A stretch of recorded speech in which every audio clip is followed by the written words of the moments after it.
할렐루야. 오늘은 죄 없는 자가 치라라는 제목으로 하나님의 말씀을 대언하도록 하겠습니다. 프랑스에 루이 11세 왕이 있습니다. 한번 볼까요? 이렇게 생긴 왕인데요, 루이 11세는 그가 통치 초기에 프랑스를 바로잡기 위해서 프랑스에 있는 모든 점쟁이를 다 잡아다가 죽이라고 명령을 내렸다고 합니다. 나라의 점쟁이들, 무당들을 다 잡아서 죽여서 나라를 바로 세우고자 했다는 것입니다. 그래서 군사들은 프랑스에 있는 모든 점쟁이들을 다 잡아들이기 시작했는데, 하루는 이 왕이 루이 11세가 그런 상황을 점검하기 위해서 이 점쟁이를 잡아놓고 있는 그 현장을 방문을 했다는 것입니다. 그리고는 한 점쟁이에게 이런 질문을 했습니다. 내가 점쟁이니까 내 운명을 잘 알 것이다.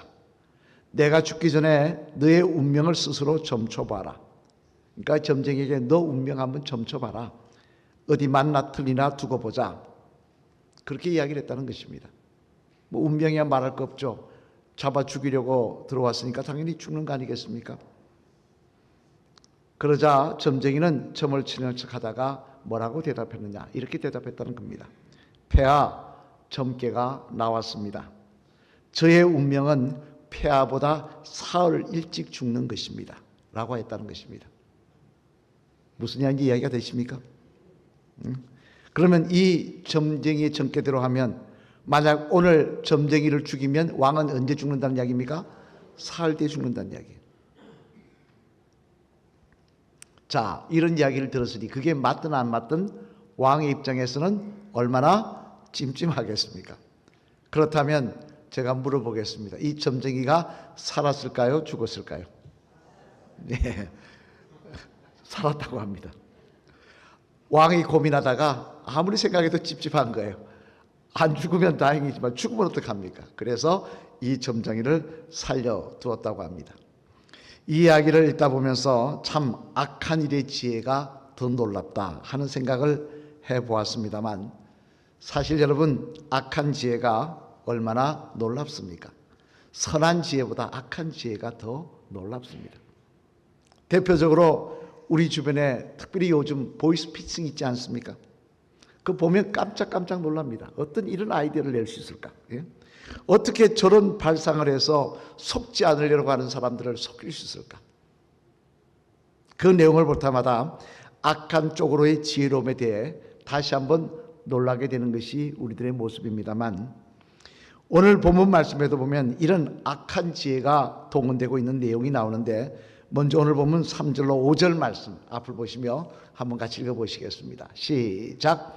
서기관들과 바리새인들이 음행 중에 잡힌 여자를 끌고 와서 가운데 세우고 예수께 말하되, 선생이여, 이 여자가 가늠하다가 현장에서 잡혔나이다.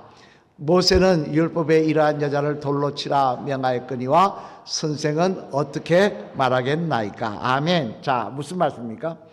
예수님께서 감람산에서 말씀을 전하고 계시는데, 서기관들과 바리새인들이 간음한 여인을 예수님께 끌고 왔다는 거예요. 그래 놓고 뭐라고 묻느냐? 간음한 이 여자를 어떻게 해야 됩니까? 라고 물어봤다는 거예요. 이 내용만 보면 이 사람들이 예수님 앞에 지혜를 구하고 있구나. 선지자이신 메시아이신 예수님께 지혜를 구하고 있구나. 이렇게 생각할 수 있겠습니다만, 하지만 이 속에 악한 의도가 숨어져 있더라는 거예요. 그럼 그 악한 의도가 뭐냐? 만약에 예수님께서 이 여인을 불쌍히 여기셔서 그 여인을 살려줘라. 비록 간음하다가 잡혀왔지만 살려주라고 말하시면 뭐가 되느냐? 모세의 율법을 지키지 않은 사람이 되더라는 거예요. 레위기 20장 10절 말씀에 보면, 누구든지 남의 아내와 간음하는 자, 곧 그의 이웃의 아내와 간음하는 자는 그 간부와 음부를 반드시 죽일지니라. 돌로 쳐서 죽이라고 하셨다는 겁니다. 그런데 율법에는 분명히 죽이라고 하셨는데 예수님께서 불쌍하다고 놓아주라면 뭐가 되는 겁니까? 율법을 무시하는 사람, 율법을 지키지 않는 사람이 되더라는 거예요. 또 만약 반대로 이 간음하는 여인을 갖다가 율법에 죽이라고 했으니 너희들은 데리고 가서 죽여라, 그렇게 말했다면 이것도 문제가 되더라는 거예요. 왜냐하면 이 당시는 이스라엘이 로마의 속국이었습니다. 따라서 사형 같은 것은, 사람을 죽이는 일은 반드시 로마의 법에서만 할 수가 있었습니다. 따라서 예수님께서 이 여인을 율법대로 죽이라고 하면 뭐가 됩니까? 서기관과 바리새인들이 예수님을 살인죄를 부추겼다고 고소할 수 있는 거예요. 그래서 예수님께서 로마 법정에 서셔야 되는 내용이에요. 그래서 오늘 보면 6절 말씀에 보면 이렇게 말씀을 하십니다. 오늘 보면 6절 말씀, 이 말씀 한번 같이 읽어보실까요? 시작. 그들이 이렇게 말하면 고발할 조건을 얻고자 하여 예수를 시험하느라 이르라. 예수께서 몸을 굽히사 손가락으로 땅에 쓰시니. 아멘. 말씀하십니다. 이 말씀 앞에 이렇게 말씀하죠. 그들이 이렇게 말하면 뭘 얻고자 함이라고요? 고발할 조건을 얻고자 함이라. 이렇게 하면은 유대인들에게 문제가 되는 것이고, 또 반대로 하면은 로마인에게 범죄인이 되는 것이고, 이렇게 딱 아구를 만들어 놓고 와서 지금 덜미를 세우려고 했더라는 것입니다. 그런데 오늘 본문 말씀에 보면 주님께서는 이런 상황 속에서도 놀랍게도 흔들리지 아니하시고 하나님의 뜻을 전하십니다. 다시 말해 그 상황 속에서도 여전히 하나님의 뜻을 전하시며 그런 악한 마귀의 지혜에 넘어가지 말고 하나님 뜻대로 사는 자가 되라 라고 말씀을 하고 계시더라는 것입니다만, 그러면 여러분, 악한 지혜 때문에 나왔던, 또는 그냥 분위기에 휩쓸려 나왔던 간음한 여인을 데리고 나온 사람들에게 주님께서 전하신 하나님의 뜻은 무엇일까요? 바라기로는 이 말씀을 통해 오늘도 우리들을 미혹하는 여러 가지 악한 지혜에 휩쓸리기보다는 하나님 뜻대로 살아가시는 저와 여러분 되시기를 주님의 이름으로 간절히 축원을 드립니다. 그러면 주님께서는 악한 지혜를 가지고 나왔던, 또한 그냥 분위기에 휩쓸려 나왔던 간음한 여인을 데리고 나왔던 그 사람들에게 전하신 하나님의 뜻은 무엇인가? 우리가 생각해 볼 그 뜻은 무엇인가? 그 내용을 살펴보면요, 먼저 첫째로 앞을 보시며 한번 같이 읽겠습니다. 시작. 함부로 남을 정죄하지 않는 자를 하나님은 원하신다는 것입니다. 뭐라고요? 함부로 남을 정죄하지 않는 자를 하나님 원하신다는 거예요. 오늘 보면 7절 말씀 앞을 보시며 한번 같이 읽어보시겠습니다. 시작. 그들이 묻기를 맞이 아니하는지라 이에 일어나 이르시되 너희 중에 죄 없는 자가 먼저 돌로 치라 하시고. 아멘. 무슨 말씀입니까? 이는 한마디로 말해서 함부로 다른 사람을 정죄하지 말라는 것입니다. 남을 함부로 정죄하며 심판하려고 하는 일은 하나님이 원하시는 모습도 기뻐하시는 모습도 아니라는 것입니다. 여러분, 사실 다른 사람들을 정죄한다는 것이 얼마나 교만한 일입니까? 내가 모든 것을 다 아는 것도 아닌데 말입니다. 그래서 보니까 한 책에서 저자가 뭐라고 얘기하느냐, 우리가 다른 사람을 정죄하며 손가락질하며 흉을 볼 때 세 가지 오류를 범한다라고 이야기를 했는데요, 그 오류를 짚어보면 첫 번째는 다른 사람을 정죄할 때 그 사람의 전체를 보지 못한다는 거예요. 그 사람의 삶의 전반을 보지 못한다는 거예요. 여러분, 한 사람을 평가한다고 하면 우리는 어떻게 평가해야 됩니까? 그 사람의 어린 시절, 젊은 시절, 나이가 든 것, 세상 살아가는 걸 다 알고 평가해야 되는 게 맞지 않겠습니까? 당장 옆에 누구 집사님을 한번 보십시오. 여러분, 그분 삶 다 아십니까? 그분이 어떻게 자랐고 어떤 환경에 자랐고 어떤 사람을 살았고 다 아십니까? 우린 잘 모르더라는 거예요. 상대방을 잘 모르더라는 거예요. 근데 아주 부부적인 것 가지고, 내가 보이는 것 가지고 함부로 이러니 저러니 평가하더라는 것입니다. 두 번째 오류는 또 하나는 뭐라고 이 책에서 이야기하고 있느냐, 정확하지 않은 일을 가지고 정죄할 때가 많더라는 거예요. 사실 남을 정죄하는 이야기를 가만히 들어보면요, 자기가 직접 본 것보다는 누가 그러는데 라고 이야기를 하는 게 많더라는 겁니다. 누구 말을 들어보니까 누가 그러더라, 그랬다 그러더라, 이런 이야기가 많더라는 거예요. 연세가 좀 드신 분들은 이 탤런트를 아실 겁니다. 한 사진 한번 볼까요? 누군지 아시나요? 정소녀라는 탤런트입니다. 나 이제 젊은 분들은 잘 모르실 겁니다만, 왜 제가 이 탤런트의 이름을 가져왔냐면요, 이분에게는 유명한 따라다니는 소문이 하나 있었습니다. 그게 뭐냐면 흑인 대통령을 접대하여서 흑인 아이를 낳았다는 거였어요. 그 이야기 다 들어보셨죠? 예, 들어보셨을 거예요. 근데 이 이야기가 소문 이야기다 보니 거의 사실처럼 확정이 되었어요. 이건 사실이다. 심지어 제가 군대에 있을 때 한 경찰관한테 그런 이야기를 들었습니다. 파견 가는데 그 경찰관이 뭐라 그러느냐, 자기가 정소녀가 흑인 아이를 낳을 때 그 병원을 지키고 있었대요. 그렇게까지 이야기 들으니, 아니 지키고 있었다는데 그럼 사실이 아니냐, 그런 생각을 했다는 거예요. 그런데 뒤에 이 정소녀 씨가 뉴스 매체에 나와서 뭐라고 이야기했느냐, 그건 사실이 아니라는 거예요. 그런 이야기가 어디서 나온지 모르겠다는 거예요. 그런데 사람들이 자기를 손가락질하는 바람에 너무 마음고생을 했으며 심지어 사람들을 눈길을, 사람들이 가는 데를 피하는 그런 버릇이 생겼다는 거예요. 여러분이 얼마나 기가 막힌 일입니까? 입장을 바꿔놓고 만약 여러분이 그런 일을 당했다면 그 얼마나 뭐라고 말씀하시겠어요? 남의 말이라고 막 그렇게 이야기도 되는 것입니까? 정확하지 않은 것을 가지고 누가 그랬다 그러더라 그랬더니 그 말이 번져서 진실이 되어버린 거예요. 마지막 세 번째 오류는 뭐냐, 그 사람의 입장이 되어보지도 않고도 그 사람의 입장을 왜 그랬는지 그 사람의 입장을 생각해 보지 않고 정지하더라는 거예요. 여러분, 사람이 어떤 일을 했을 때는 나름대로 사정이 있기 마련이에요. 어떤 일을 했을 때는요, 그 사정이 있기 마련이에요. 당장 사무엘상 21장 말씀에 보면 다윗의 삶 속에 참 씻기 어려운 오류 중에 하나가 기록되어 있는데 그게 뭐냐, 블레셋 왕 앞에서 미친 척한 것이었습니다. 여러분, 우리나라 대통령이 되어야 될 사람이 저기 다른 나라에 가서 미친 척하고 돌아다니면 여러분 뭐라 그러시겠어요? 그런 사람이 대통령에 출마한다면 뭐라 하겠어요? 다윗이 그랬다는 거예요. 블레셋에 가서 왕과 신하들 앞에서 미친 척 했다는 거예요. 침을 흘리고 미친 사람 흉내를 냈다는 거예요. 그러면 왜 그런 흉내를 냈느냐, 이 블레셋 땅에서 사무엘상 21장 10절로 12절 말씀해 보면요, 그 이유를 설명하고 있는데 우리 이 말씀 한번 앞에 보시며 한번 같이 읽어보시겠습니다. 시작. 그날에 다윗이 사울을 두려워하여 일어나 도망하여 가드왕 아기스에게로 가니 아기스의 신하들이 아기스에게 말하되 이는 그 땅의 왕 다윗이 아니니까 우리가 주며 그 사람의 노래하여 이르되 사울이 죽인 자는 천천히요 다윗은 만만이로다 하지 아니하였나이까 한지라. 다윗이 이 말을 그의 마음에 두고 가드왕 아기스를 심히 두려워하여. 아멘. 자, 무슨 말씀입니까?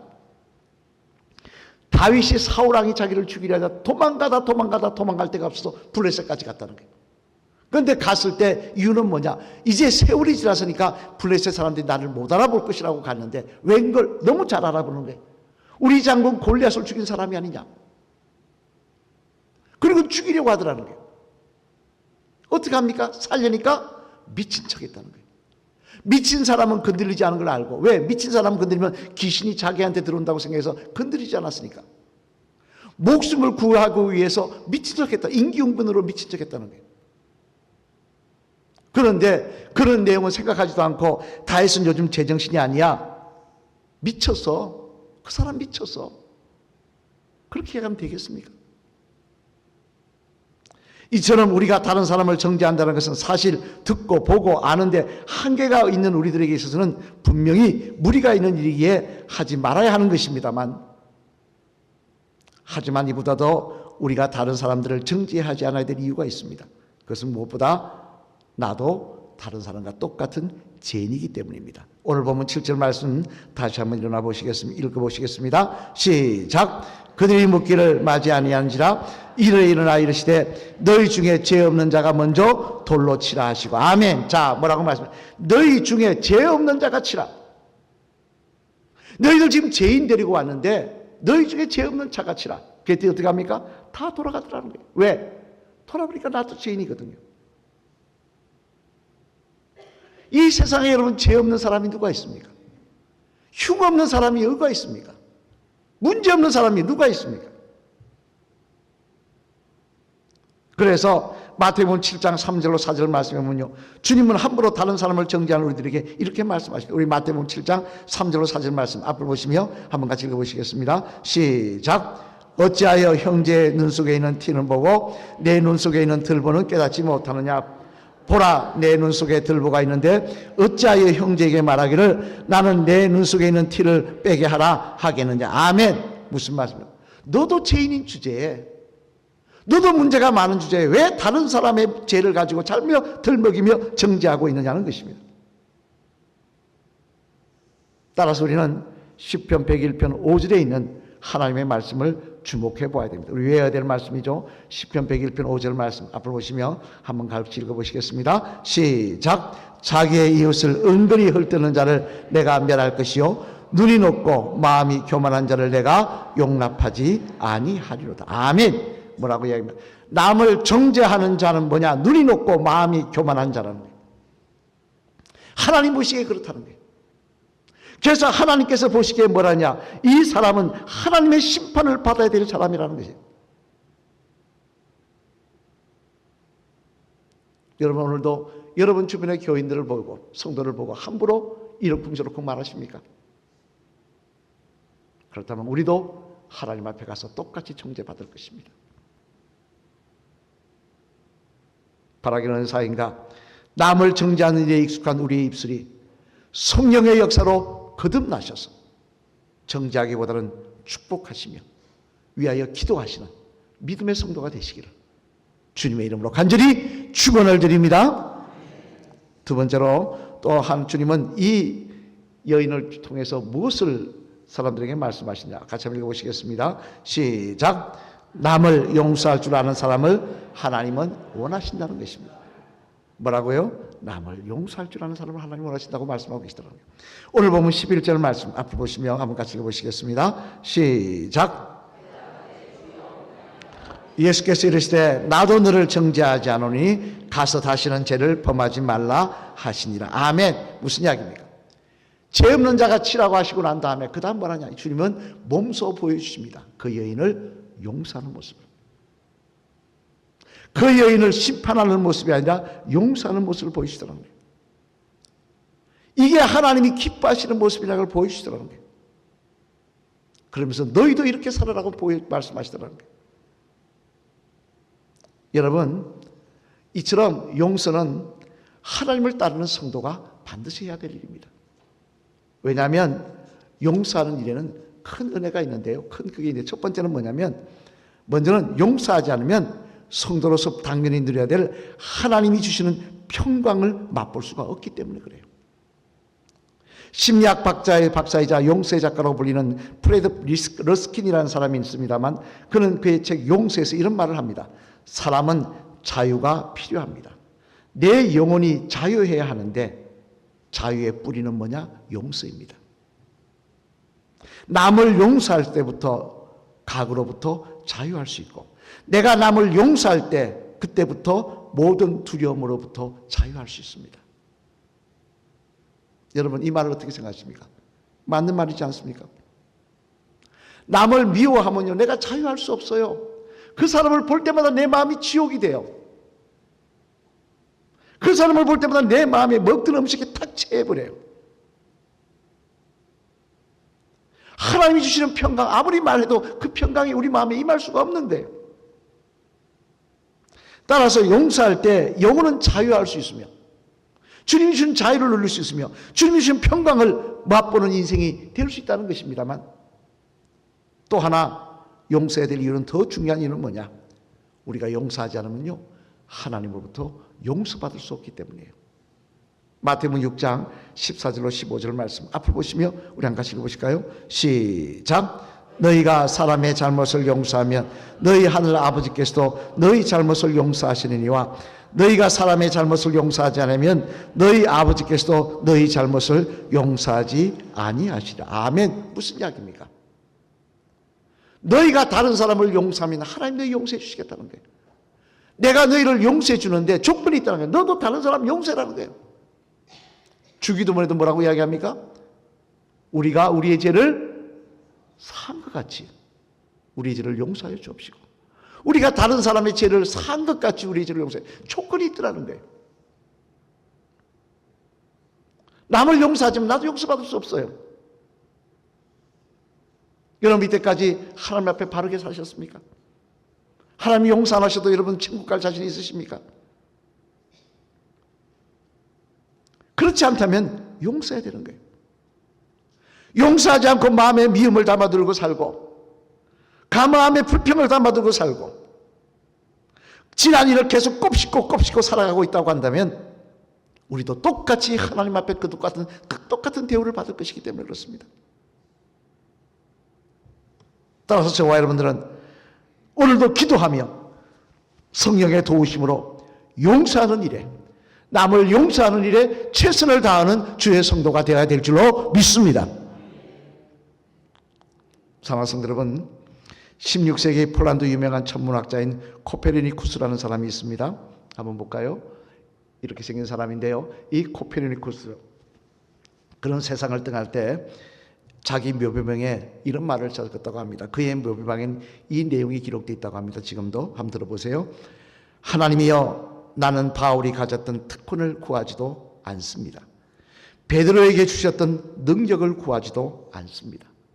다만 예수님 십자가 지실 때 옆에 있던 강도에게 베푸신 그 긍휼을 구할 뿐입니다. 자기 묘비병에다 뭐라고 적어놨느냐? 나는 바울이 가졌던 특권도 구하지 않습니다.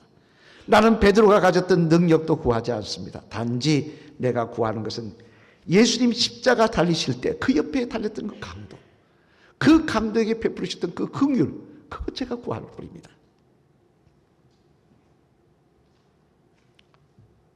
참 마음에 와닿는 말씀이지 않습니까? 우리는 끊임없이 하나님의 긍휼을 덧입어야, 하나님의 용서하심을 덧입어야 될 사람들입니다. 그래야 오늘도 하나님의 은혜로 살아갈 수 있는 사람들입니다. 그렇다면 하나님의 긍휼을 덧입기를 원하신다면 남을 정죄하지 마십시오. 다른 사람을 용서하십시오. 그래야 할 때 우리는 하나님의 긍휼을 덧입을 수가 있는 것입니다. 오늘도 하나님이 우리를 기뻐하시며 우리를 용납하여 주시고, 부족하고 어리석지만 우리를 안아주시고 우리의 손을 붙잡아 주시는 은혜를 누리게 될 줄로 믿습니다. 마지막으로 따라하실까요? 집사님, 정죄하지 아니하는 모습과 용서하는 모습이 집사님에게서 본받기를 원하는 그런 모습이 되기를 원합니다. 그렇게 될 줄로 믿습니까? 볼 때마다 남을 정죄하지 아니하며 축복하며 용서하는 모습이 저와 여러분이 서로를 볼 때마다 본받는 모습이 되기를 소망합니다. 우리 7절 말씀 다시 한번 같이 읽어보실까요? 시작. 그들이 묻기를 맞이 아니하는지라 이에 일어나 이르시되 너희 중에 죄 없는 자가 먼저 돌로 치라 하시고. 아멘. 이 말씀 다시 한번 기억하시며 정죄하기보다는 위하여 기도하며 미워하기보다는 용서하는 일에 승리자 되시기를 주님의 이름으로 간절히 축원을 드립니다.